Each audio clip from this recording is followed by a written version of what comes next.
Okay, we have a voicemail number. That number is 2192 David P. I really like this voicemail. As many of you know, and we covered it earlier today, Donald Trump was caught on an audio recording of a phone call with the Georgia Secretary of State, asking them to find him 11,780 votes, which would give him a win in Georgia over Joe Biden. Now, even if they did that, it wouldn't flip the results of the election because Joe Biden won enough other states to win anyway. But this caller points out something sort of tongue in cheek, but that we are hearing. Who recorded the call? It was illegal to record the call. That's the focus. Take a listen. Hi, David. So, yeah, everyone's talking about this phone call, and I just want to say I think it was absolutely perfect. It was a perfect phone call. There was nothing wrong with it. Perfect. There should be doing some investigations for illegally recording it. And, right. Yeah, illegally recording a perfect phone call is just, yeah. So I get that they're joking, but there's a few things here to talk about. Number one, both sides, you know that I don't both sides almost anything. Both sides mostly play this game. When there is a leak and they like the content of the leak, they focus on the content and they ignore how it was obtained. When they don't like the content of the leak, they say, whoa, hold on a second.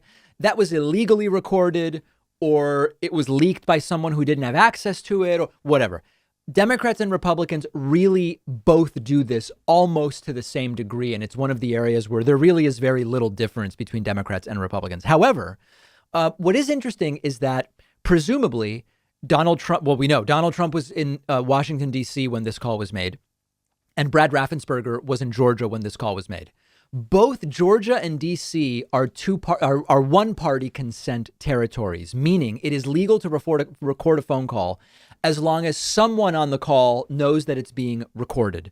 The question is, if the people who were doing the recording and knew it was being recorded were in Georgia and no one in D.C. knew it, I am not a lawyer, as many of you know. My question would be, does D.C. law about one-party consent mean that at least one party in D.C. needs to know that it's being recorded for it to be legal? I don't know the answer to that. And these one-party versus two-party consent things, when you have different laws in different states, when the two states on a call have different laws, this becomes a federal issue. And anyway, it's kind of a whole bigger topic. But it may not actually have been an illegal recording here. It's quite possible, because both territories are one party consent, that this was actually perfectly legal to record, assuming some of the parties on the call were the ones doing the recording. We don't have that information yet. I am sure that one of the many lawyers in the audience will clarify this for me. But yes, we should be outraged. Not that Trump is openly pressuring people to steal the election. We should be outraged that this was recorded.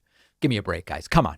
We've got a great bonus show for you today. We will hear about our New Year's vacations, which were, for me anyway, very boring. We will look back at 2020's COVID insurance lawsuits. Very interesting. We'll talk about new food waste laws in China. And Donald Trump is set to award medals of freedom to Cuckoo for Cocoa Puffs Congressman Devin Nunes and I also almost said Jim Shorts Jordan. Jim Jordan. Okay. Why? I'll tell you on the bonus show. Get instant access to the bonus show by becoming a member at joinpakman.com. And remember that we are hoping for a better 2021.